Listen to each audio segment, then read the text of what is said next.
Oke, mungkin langsung aja teman-teman. Aku buka dulu. Sebelumnya, Assalamualaikum warahmatullahi wabarakatuh. Waalaikumsalam warahmatullahi wabarakatuh. Waalaikumsalam warahmatullahi wabarakatuh. Nah, uh, langsung aja kita tag untuk tugas kepemimpinannya ya. Ini udah ada narasumbernya itu. Mungkin aku perkenalkan dulu ya untuk narasumbernya ya. Nah, itu ada Mbak Dwi Rahmawati. Beliau selaku project manager di TMX Lindo, PT TMX Lindo. Nah, nanti untuk tugas kepemimpinan kita bisa apa sih yang menjadi sosok pemimpin itu, misal di ranah kerja itu seperti apa sih? Nah, itu bisa langsung ditanyakan ke Mbak Dwi. Nah, mungkin itu ya, mungkin untuk pembukaannya, perkenalan singkatnya. Nah, kemudian bisa langsung aja disampaikan apa sih yang menjadi poin yang mau dibahas, seperti itu.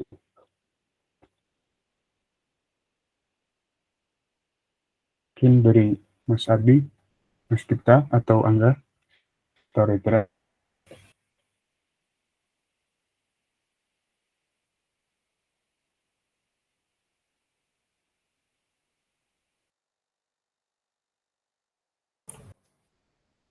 Saya nih Mas. Perkenalan dulu ya saya Mas. Perkenalkan, nama saya Artiwaya Nugroho. Di sini saya ingin bertanya, kan dalam sebuah organisasi itu pasti pernah terjadi konflik. Nah, itu bagaimana cara Anda menghadapi konflik tersebut? Terima kasih, Mbak. Oke, mekanismenya seperti apa, Fik? Langsung dijawab atau gimana? Boleh Mbak, langsung dijawab aja Mbak. Dari satu pertanyaan langsung dijawab Mbak. Oke. Jadi pertanyaannya cara menghadapi konflik mungkin antar rekan kerja ya. Kalau nanti ada noise bilang ya. Soalnya di sini lagi rame. Mungkin kalau dari saya sendiri, oke. Menghadapi adanya pro kontra ya dengan rekan kerja, itu yang pertama adalah ketika kita ada kontrak, itu yang pertama kita harus profesional gitu. Kontranya di sini kita harus bedakan jenisnya, kontra karena urusan pribadi atau kontra yang berkaitan dengan perbedaan keputusan, perbedaan pendapat dalam sebuah forum begitu. Tapi yang jelas yang saya maksud profesional di sini adalah sebaik-baiknya orang yang emosi itu kan lebih baik diam. Nah, ketika kontranya itu kamu masih bisa pendem untuk diam supaya istilahnya ngejaga keprofesionalan dan supaya ngejaga masa antar tim malah berantem atau apa. Nah, jadi lebih ke mungkin kita diam dulu aja. Cuman berbeda dengan ketika kita menyanggah pendapat yang dirasa itu kurang pas. Gitu. Jadi bedakan antara kontranya itu bersifat pribadi atau ya kontra yang itu berkaitan dengan perbedaan pendapat. Yang jelas tetap profesional sih kalau dari aku. Gitu. Baik, terima kasih, Kak. Oke.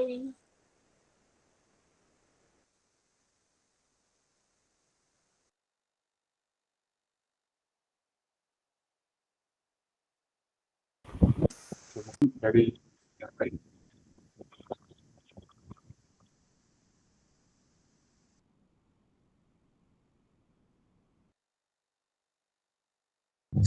Ya, mungkin saya ingin tanya, kan nama saya Angga Frediansyah. Apa yang dilakukan ketika ada anggota tim itu memiliki perselisihan? Gitu aja sih. Oke. Kalau tadi yang ditanya ketika saya menjumpai kontra yang itu tuh kontranya ada pada diri saya gitu ya. Nah, sekarang lebih ke ketika anggotanya itu mengalami kontra. Yang pertama adalah kita panggil satu-satu anggotanya itu. Kalau di tempat kerja saya, ini kayaknya pakai aku, kamu nggak apa-apa ya, biar nggak terlalu formal, nggak apa-apa kan? Jadi dari aku, di tempat kerja, misal ada teman-teman programmer gitu kan. Nah, teman-teman programmer di sini kan ketika mengalami kontra di antara mereka, kita panggil satu-satu dulu. Misalkan si A sama si B ada kontra kita. Nah, yang pertama kita panggil A. Jadi kalau bisa ketika menjumpai teman atau tim kita yang kontra, itu jangan cuma mendengarkan satu orang saja. Karena itu nanti akan istilahnya ketika kamu mendengarkan yang A aja, otomatis yang A nggak mungkin dong bilang kalau yang B itu benar. Otomatis yang A pasti akan selalu membela diri. Nah, ketika cuma mendengarkan yang A aja, otomatis kamu sebagai pemimpin atau sebagai leader itu pasti bakal condongnya ke A aja tanpa mendengarkan pendapat yang B. Makanya harus dipanggil orang-orang yang menurut kalian itu kontra. Kalaupun memang ada 5, panggil 5-5-nya. Jadi dengarkan perspektif mereka, menurut pendapat mereka itu seperti apa. Jadi ketika nanti sudah dapat semua pendapat mereka, baru kita simpulkan. Gitu. Jadi istilahnya melerai mereka itu berdasarkan perspektifnya mereka. Jadi setelah nanti dipanggil satu-satu, baru dikumpulin.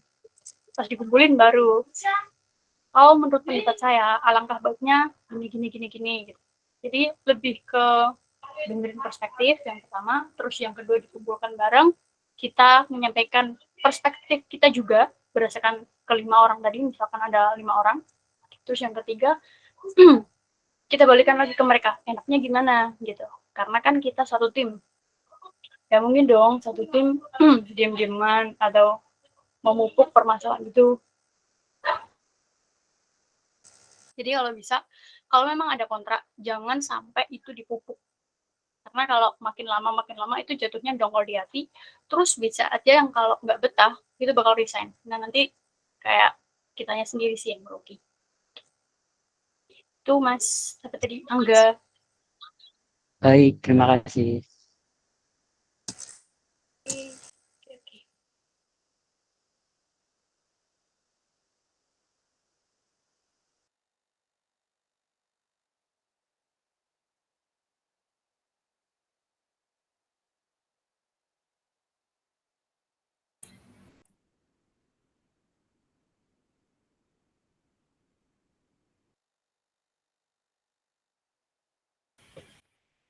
Ada lagi nggak? Dilanjut.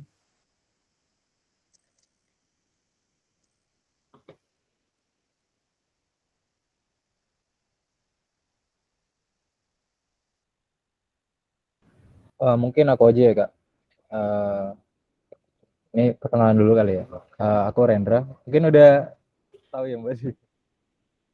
Iya, nggak asing. Ini anak MTC Nggak kan. asing ya? Ya betul. Hmm. Ya. Jadi gini pertanyaanku Mbak. Aku panggil Mbak aja ya nggak apa-apa ya. Ya, jangan Bu yang penting. Udah. Nah, jadi biasanya dalam sebuah organisasi, mungkin instansi ataupun yang lain-lain, biasanya kan ada apa ya? Kita itu mengupayakan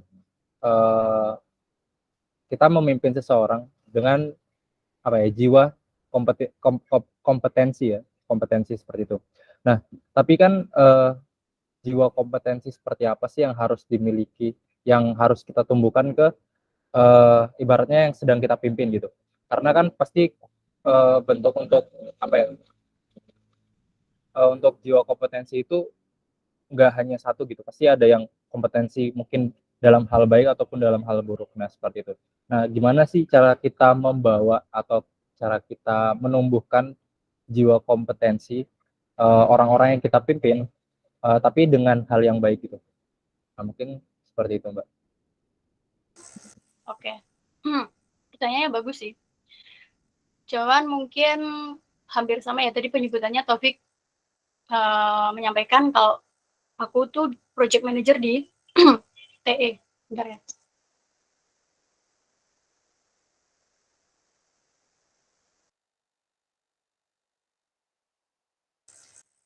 Oke. Sebenarnya aku di TE itu bukan project manager ya, tapi cuman beda penyebutan aja. Kalau di TE itu sebutannya PIC. Jadi PIC project gitu ya.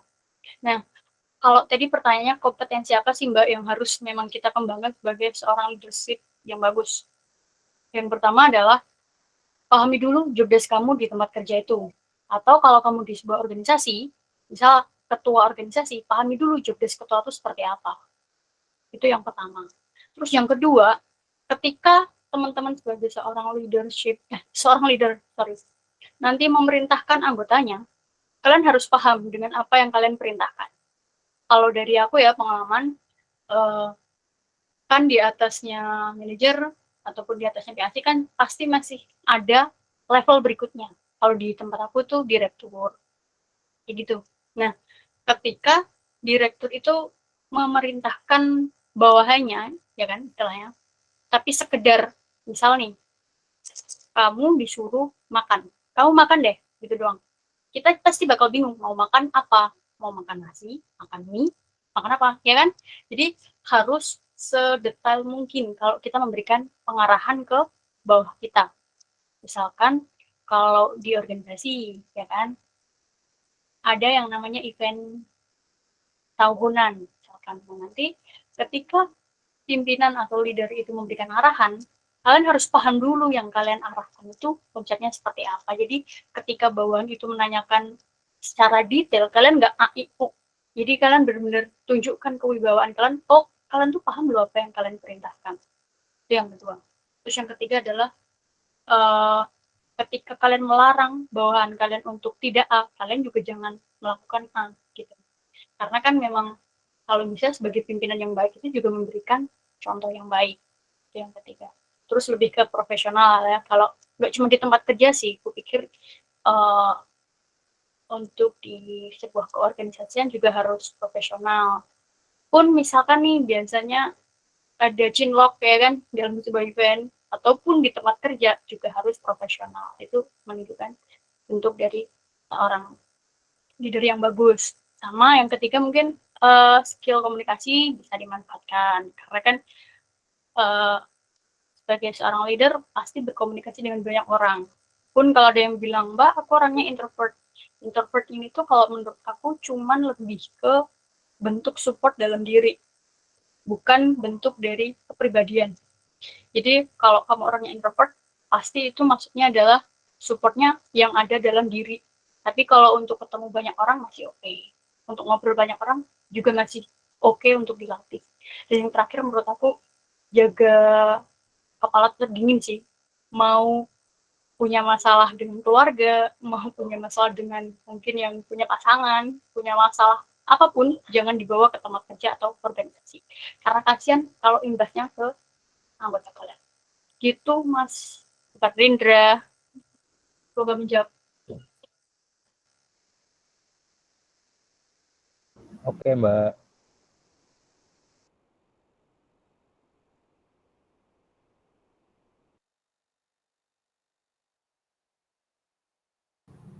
Mungkin kalau boleh mau tanya satu lagi. Sebenarnya perkenalkan nama saya Pak Dita. Nah, kalau Mas Rendra tadi kan tanya caranya mengembangkan kompetensi dari setiap anggota. Nah, kalau saya mau tanya itu, kalau tim lagi atau anggota lagi kinerjanya buruk tuh, nah, bagaimana cara mengatasinya sebagai leader? Kurang lebih seperti ini. Oke. Pertanyaan bagus juga sih.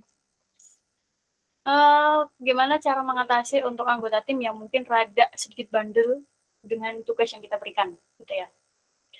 Kalau dari aku sih lebih tepatnya jangan sampai tugas itu kalian yang handle. Kecuali itu urgent.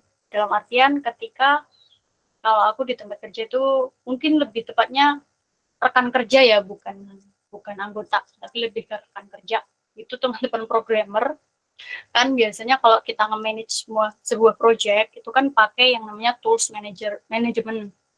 Kalau biasanya pakainya ada Trello, Jira, terus ada GitLab. Nah, biasanya kan semua task atau tugas itu kan kita masukkan di situ tuh, kita draft. Terus kita kasih timeline. Nah, timelinenya itu juga bukan berdasarkan pemahaman aku sendiri. Karena kan kalau dari segi teknis, misalkan kayak membuat API. Nah, itu kan API yang seperti apa sih ketika membutuhkan waktu yang lama. Nah, itu harus konsul dulu ke programmer backend yang misal kamu ada jobdesk ini, kira-kira butuh waktu berapa lama? Jadi kita kembalikan lagi ke mereka. Misalkan mereka udah menyambi 1 minggu, Mbak. Oke. Di timeline tool management itu kita bikin 1 minggu. Nah, ketika nanti kita menjumpai, 1 minggu kok belum di doing, belum dikerjain, baru kita bisa ada, kalau biasanya di dunia ini ya, framework Scrum Agile, itu setiap harinya itu pasti akan ada yang namanya sprint review. Jadi sprint review daily, jadi per hari, dan per harinya itu nggak nyampe 15 menit. Jadi setiap 15 menit itu semua dikumpulin dalam satu proyek ya. Dikumpulin, terus mereka harus menyampaikan secepat mungkin. Jadi biar lebih efektif aja, nggak ngalor ngidul kan ngomong. Sampein. Tugasmu yang kemarin sampai mana, kendalanya seperti apa, terus apa yang bakal kamu lakukan. Nah, ketika sudah di deadline, belum juga selesai, baru ditanya itu benar-benar ya kendalanya apa gitu. Kecuali kalau memang dari klien, ini yang berkaitan misal dengan bug fixing ya, klien tuh butuhnya cepet, tapi kok dari kalian lama, baru nanti ditanya kenapa kendalanya, terus butuh seperti apa, nanti baru kita cari solusi bareng-bareng gitu sih. Jadi lebih ke nggak yang langsung ngejudge, kamu nih lama banget sih ngerjain, tersulit apa sih. Nah, jadi kalau bisa seorang leader yang baik itu jangan sampai judging. Judgingnya adalah kok lama banget, padahal kita nggak tahu kan pengerjaan teknik ngodingnya itu seperti apa. Kalau aku lebih ke itu sih, karena aku teknisnya nggak paham banget, jadi lebih ke mereka lama dan mereka bilang susah Mbak, oke kita paham. Itu sih. Pradipta. Siap, Mbak. Terima kasih. Sama-sama.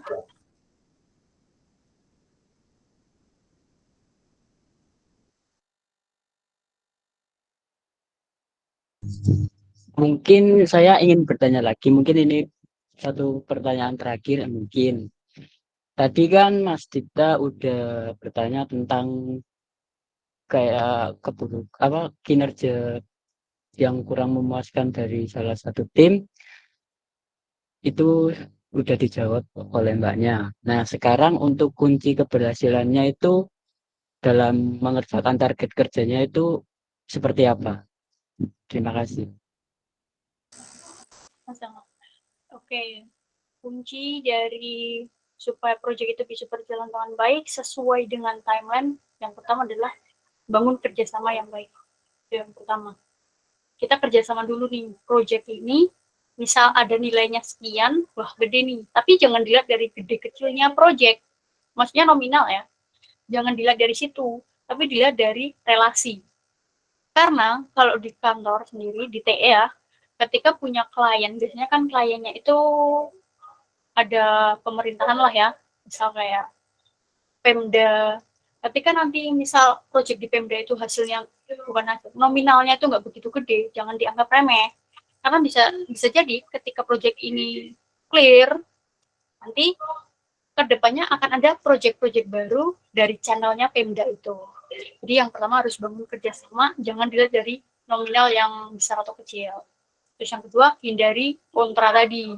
Mungkin kalau menghindari kontra itu lebih tepatnya kayak jarang atau bahkan nggak mungkin ya, tapi lebih tepatnya jangan sampai kontra itu terlalu lama.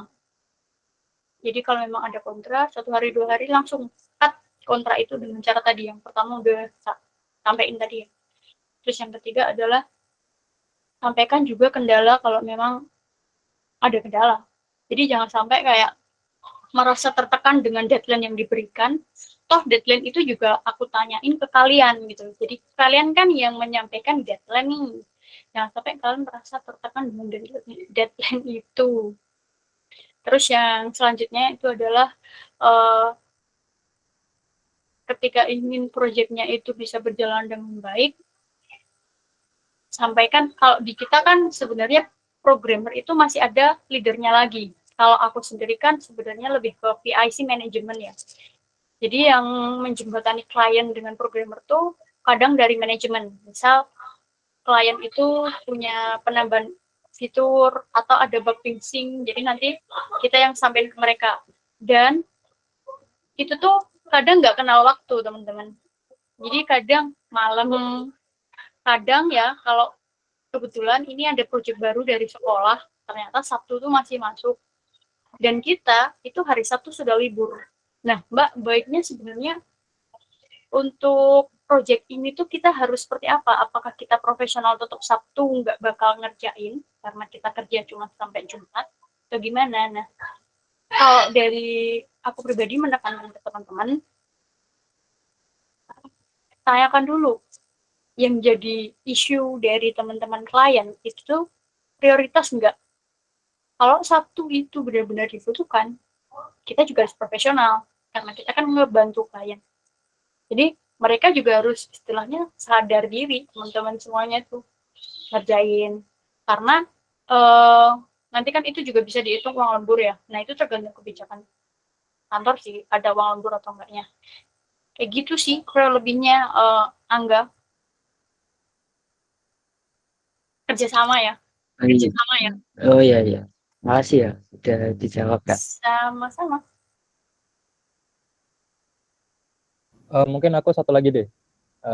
Sayang-sayang nih kalau nggak ditanya lagi ya kan. Oke. Jadi gini Kak, Kak lagi ya. Jadi gini Mbak, kan aku juga kan udah ngerasain yang di organisasi seperti apa gitu, dan pasti kinerjanya pun nggak selalu baik terus, pasti ada sesuatu yang mungkin membuat kinerja itu tiba-tiba menurun gitu.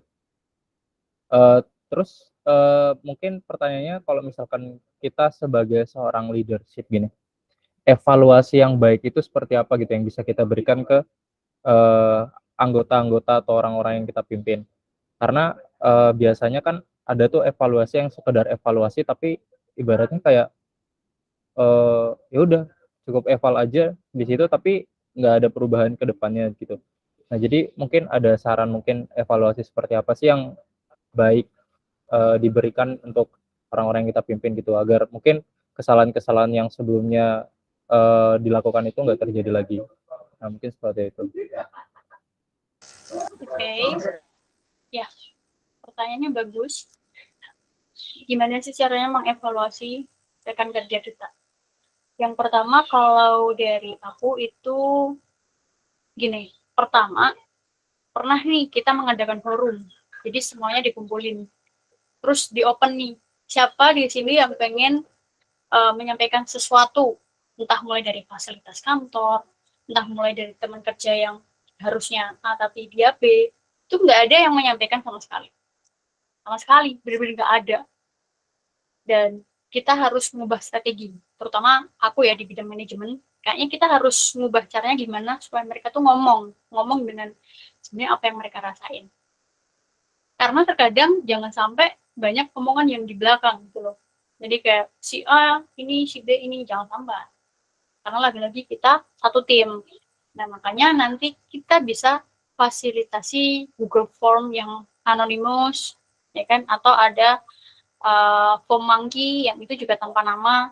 Jadi nanti kalau di TE sendiri itu sifatnya per semester, jadi 6 bulan sekali itu diadakan evaluasi, dan evaluasinya itu nggak cuma top down, istilahnya dari atas ke bawahan tuh nggak, tapi kita bottom up, jadi dari bawah ke atas juga bisa, top down juga bisa. Jadi nggak yang serta merta mengevaluasi itu harus selalu dari atas ke bawah tuh nggak ya. Dan terbukti ketika kita memberikan sebuah form yang itu anonimus, nggak ada namanya. Jadi di situ untuk formnya itu misalkan kayak yang pertama, siapa yang akan kamu nilai. Yang kedua, ada beberapa poin-poin. Terus yang ketiga, nanti akan ada hal-hal apa yang kamu bisa contoh dari orang yang kamu nilai. Terus ada hal-hal apa yang dirasa kurang pas dari orang yang kamu nilai. Kayak gitu. Nah dari situ, ternyata banyak yang berani mengungkapkan. Itulah kenapa bisa dikatakan diam itu lebih baik ketika misal dikumpulin di forum nih, terus mereka menyampaikan, otomatis yang mendengar, ya kan, yang jadi bahan evaluasi itu pasti akan merasa janggal, pasti gitu. Di kemudian hari, pas lagi kerja tim, pasti akan ada kecanggungan atau kayak merasa ini orang ngeselin banget gini. Makanya mungkin memang strategi yang baik itu mengevaluasinya itu tadi top down dan bottom up dengan cara yang tanpa kita menunjukkan anonimus namanya. Tapi kita juga harus tanggung jawab dengan apa yang kita nilai. Jadi jangan serta-merta menilai, misal aku nilai Rendra, dia tuh orangnya gini-gini, enggak. Menilainya itu adalah bukan dari personality-nya. Misal kak, dia jorok, dia enggak, itu enggak masuk di kriteria evaluasi kan. Tapi lebih ke, misal nih, kalau dia ada deadline, dia suka main game nih, biasanya kan gitu ya, teman-teman programmer. Dia suka nunda ini karena main game rame-rame, itu tuh boleh disampaikan. Baru nanti ketika kita rekap, ya kan, misalkan si Rendra di sini kan anonimus nih, bisa aja nilai Angga, bisa aja nilai Pradita. Nanti poin-poin itu kita kumpulin, terus ketika ada hal yang sedikit menyimpang, kita panggil. Jadi enggak yang kita sampaikan di forum, enggak, tapi lebih ke one by one. Gitu Rendra. Semoga menjawab sih. Oke Mbak, makasih ya Mbak.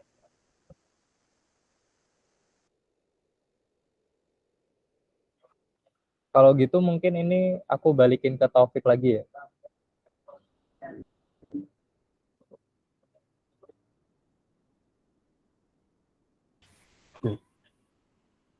Mungkin ini ya Mbak ya, terakhir ya Mbak ya.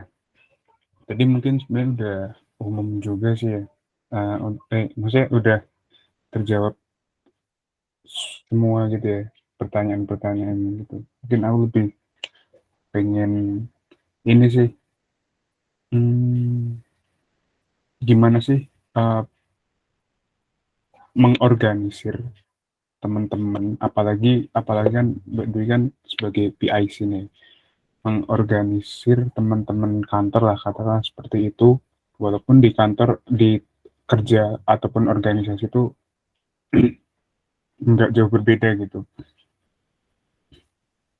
Yang aku pengen tanyakan tuh gimana sih cara mengorganisir teman-teman agar sejalan, agar sesuai dengan apa yang kita sebagai PIC itu pengenin gitu, agar sama-sama enak, kemudian sesuai target, mungkin bisa seperti itu. Gitu sih Mbak.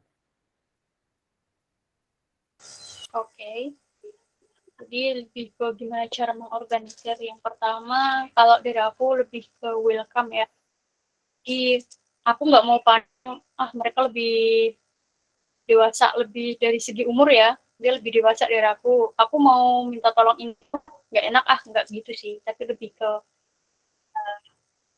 ketika memang butuh something ke orang itu, lepas orang itu lebih dewasa dari kita dari segi usia, ya udah kita sampein aja. Terus kalau dari aku sendiri ya, ketika memang ada perbedaan pendapat, mau itu direkturku, itu tetap harus kita sanggah sih. Itu bukan berarti menunjukkan kita itu pembangkang tuh enggak, tapi sometimes itu kayak direktur merasa ini orang dengerin omongan kita nih, terus bisa ngasih masukan.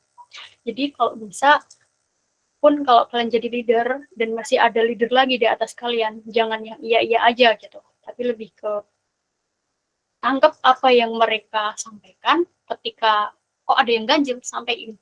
Karena dengan begitu nanti pimpinan kalian, misalkan biarpun kalian leader tapi masih ada pimpinan, itu akan merasa lebih ke oke, leadernya lumayan. Jadi nanti untuk project-project berikutnya bisa nih di keep lagi untuk sebagai PIC project yang lain. Tapi kalau untuk yang teman-teman rekan kerja kayak programmer, terus baik itu UX kayak gitu ya, itu lebih ke aku welcome sih. Jadi misalkan ada yang resign, terus ada yang gantiin, biasanya yang baru masuk tuh bakal diem banget, diemnya, karena kan belum ada teman ya misalkan.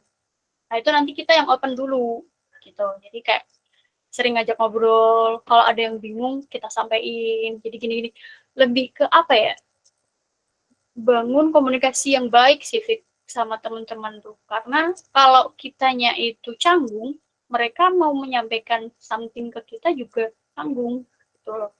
Jadi bangun komunikasi yang baik. Terus yang kedua tadi, ketika nanti ada daily sprint review kayak gitu-gitu, sampaikan progres, kendala, sama solusi ke depan. Nah, jadi kalau kata Rendra, kalau ada evaluasi jangan cuma sekedar pencitraan atau istilahnya ada nih data evaluasi tapi nggak ada tindak lanjut. Nah, ini jangan kayak gitu, tapi lebih ke ambil data evaluasi itu terus kasih tindak lanjutnya. Karena kadang misalkan di suatu proyeknya gede, sedangkan orangnya cuma dikit. Nah, ternyata teman-teman butuh tambahan. Ya udah, dari aku sendiri bisa. Oke, kamu butuh tambahan. Tambahannya apa? Backend misalkan. Ya udah, baru nanti dikomunikasiin ke admin ataupun HRD. Nih, kita butuh programmer nih, kita butuh tim UI UX designer nih gitu. Jadi lebih ke apa yang mereka kendala, terus mereka unek-uneknya itu apa? Ya udah, kita kita tameng, kita dengerin, habis itu kita juga pikirin solusinya apa ya. Jadi nggak cuma sekedar oh iya enggak. Itu solusi. Kalau ngeorganisirnya itu sih lebih ke komunikasi yang baik, itu udah menurutku baik sih. Gitu.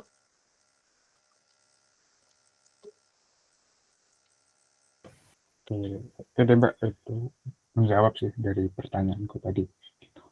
Mungkin itu sih dari aku, mungkin dari teman-teman yang lain sekiranya masih ada yang pengen ditanyain atau sudah cukup. Cukup Mas.